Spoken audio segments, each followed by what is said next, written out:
हाँ मित्रों, मैं एक बार फिर से गुरुजी उपस्थित हूँ। चलते बिना समय गंवाए हुए शुरू करते हैं। आज का चैप्टर है MHI-06, इंदिरा गांधी राष्ट्रीय मुक्त विश्वविद्यालय से है। प्रोग्राम कोड MAH है। चलते हैं MHI-06 का शुरू करते हैं। हड़प्पाई सभ्यता से ये बहुत ही महत्वपूर्ण प्रश्न है। ये अक्सर परीक्षा में पूछा ही जाता है। हड़प्पाई सामाजिक संरचना की आलोचनात्मक विवेचना कीजिए। या हड़प्पाई सामाजिक से संबंध से कुछ आएगा तो यही आएगा। ठीक है, आगे चलते हैं।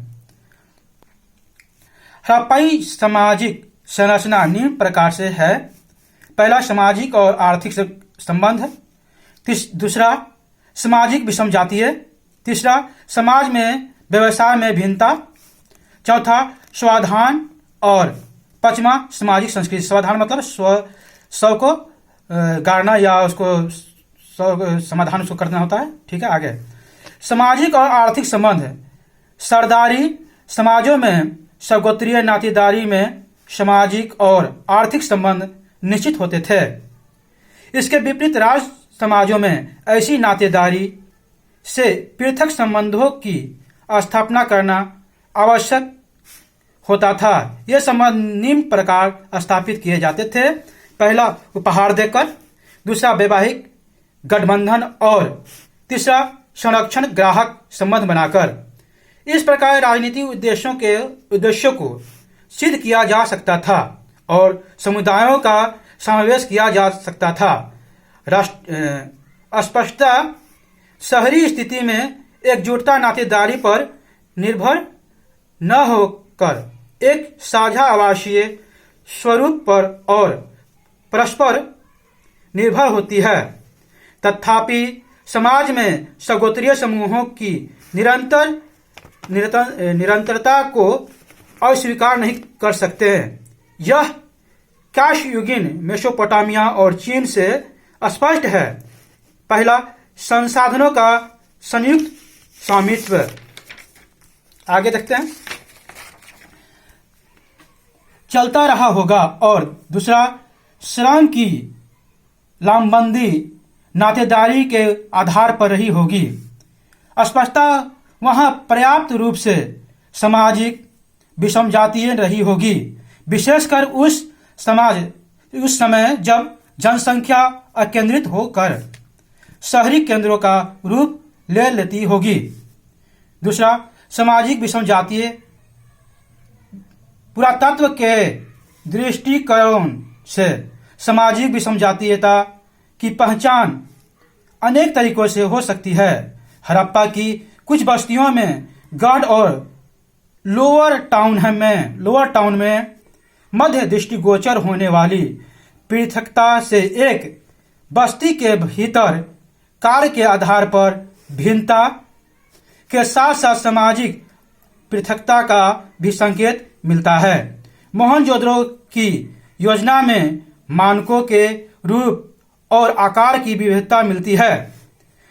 चाहो आकारों की विविधता से आर्थिक भिन्नताओं का संकेत मिले, पर इसमें कुटुंब अथवा परिवार की इकाइयों के संबंध में पता चलता है। जिस तक मोहनजोदड़ो का मकान में केंद्रित होता था, तब प्रवेश द्वार से तुरंत पहुंचा जा सकता था। इससे आंगन की ओर आरंभिक कक्षों की निजता सुनिश्चित होती थी। तथापि यह अधिक स्पष्ट नहीं है कि सामाजिक दृष्टि से विषम जातीय एक आबादी को ऐसी निजात की आवश्यकता भी थी। तीसरा, समाज में व्यवसाय में भिन्नता। इस बात के पर्याप्त प्रमाण है कि समाज में व्यवसाय मत विभेद था। कुछ कौशलों को विशेषकर शिल्प से प्रोत्साहन बढ़ावा दिया जा रहा होगा। तथापि इसका यह अर्थ नहीं है कि ये पूर्णकालिक व्यवसाय रहे होंगे।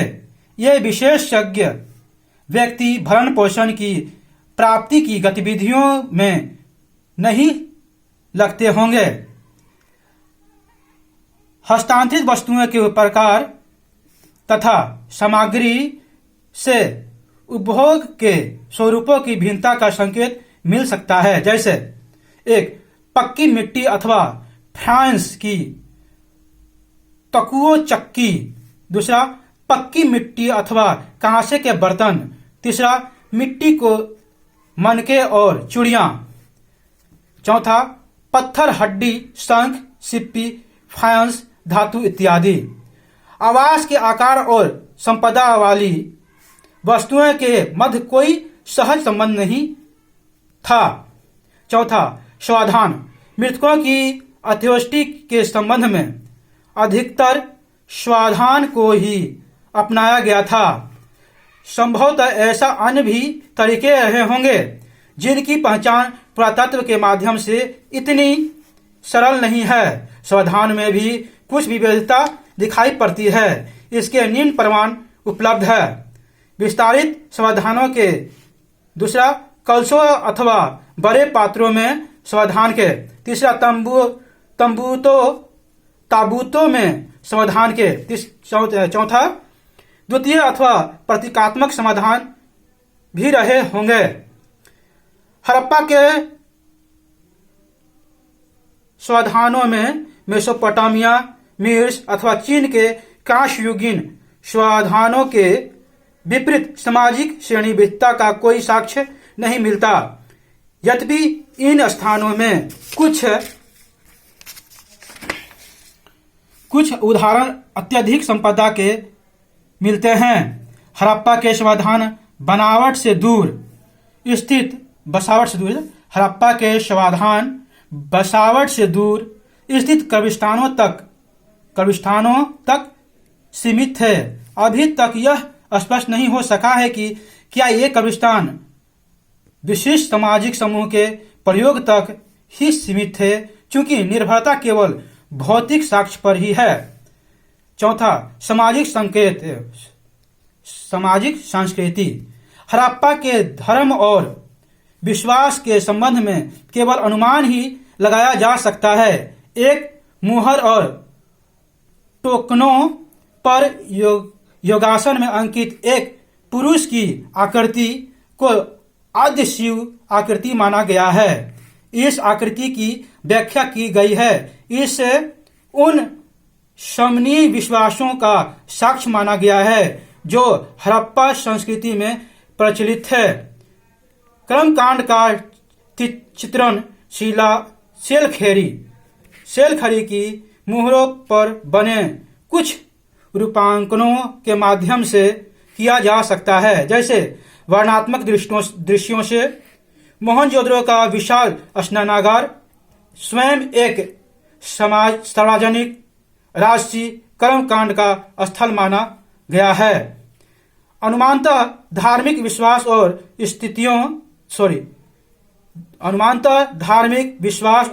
रीतियों संपूर्ण हड़प्पा संस्कृति के लिए समजातीय नहीं रही होगी।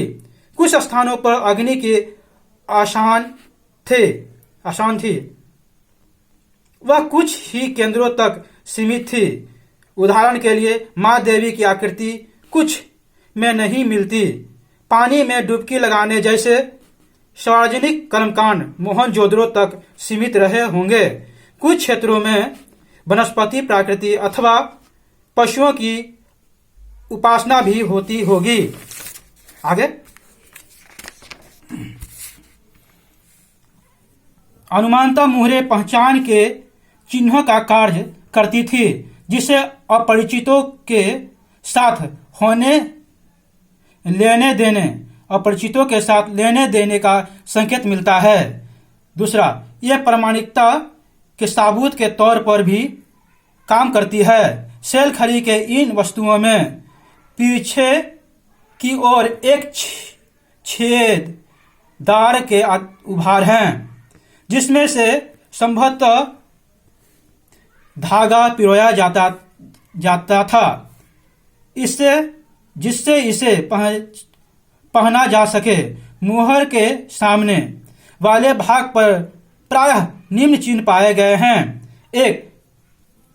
पहला है एक पशु का रूपांकन, दूसरा में कहीं कहीं वर्णनात्मक दृश्य, तीसरा वनस्पति रूपांकन, चौथा एक बैठी मानवाकृति।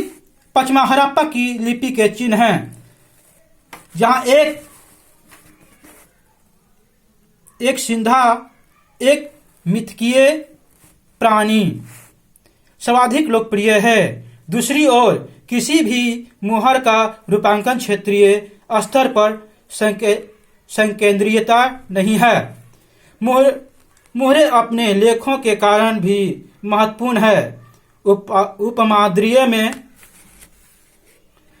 लिखाई के प्राचीनता साक्ष्य को समाज में साक्षरता स्पष्ट होती है। तथापि विनिमय के लिए इस्तेमाल की जाने वाली इन मोहरों पर लिखाई का अर्थ यह नहीं है कि साक्षरता व्यापक रूप से फैली थी।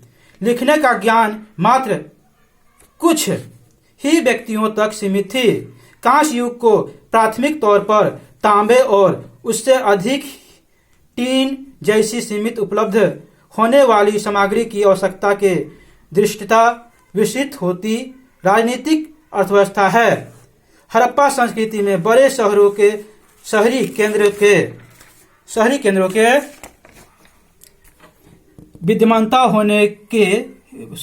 विद्यमानता होने से अत्यधिक विविध कच्चे माल के प्रयोग का पता चलता है। इन दोनों से तीसरी सहस्त्राब्दी वर्ष ईसा पूर्व में निम्न का संकेत प्राप्त होती है। पहला, व्यापक संवाद संपर्क क्षेत्र। दूसरा, बाह्य दुनिया के साथ संबंध।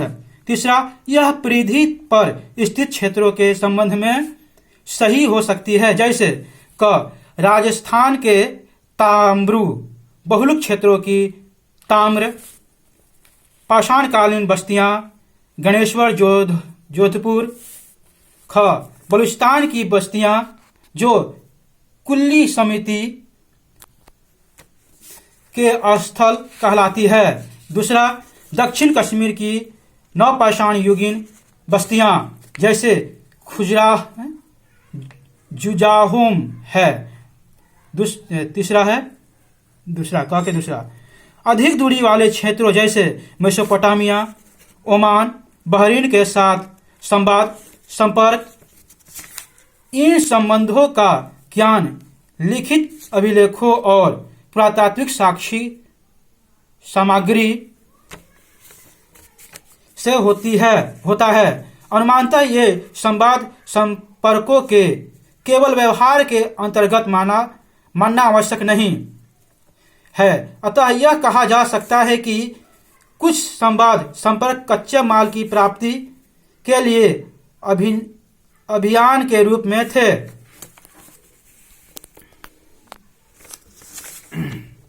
कुछ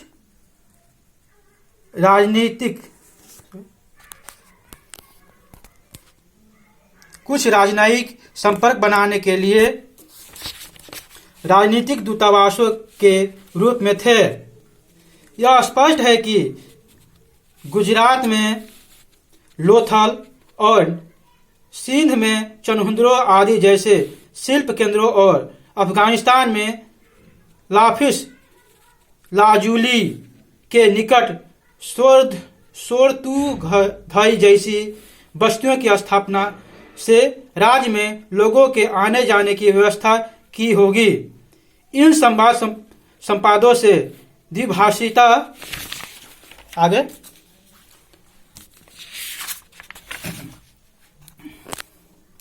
द्विभाषिता अथवा बहुभाषिता स्पष्ट होती है। संबंधों के नियमों विनियमों को एक साझा सामान्य संहिता के माध्यम से प्राप्त किया होगा जो ऊपर से थोपे जाते थे। इसे एक महापरंपरा का कहा जा सकता है जिसमें अनेक लघु परंपराएं सम्मिलित है। एकजुटता अथवा जुड़ाव क्षणिक अथवा अस्थायी रही होगी। कारण यह है कि हड़प्पा राज्य के अंग होने पर सामाजिक संरचना एक जनजातीय रूप में वापस आ जाता है। इससे महत्व नई सामाजिक संस्थाओं वाली एक शहरी स्थिति में भी बनाए रखा होगा। यहां तक बने रहने के लिए थैंक यू, शुक्रिया। यह चैप्टर MHI 06 का है, इंदिरा गांधी राष्ट्रीय मुक्त विश्वविद्यालय, ये इतिहास का चैप्टर है। MAH प्रोग्राम कोड है। ये सभी इग्नू की परीक्षा में निश्चित रूप से आता ही आता है। यहां तक बने रहने के लिए थैंक यू, शुक्रिया।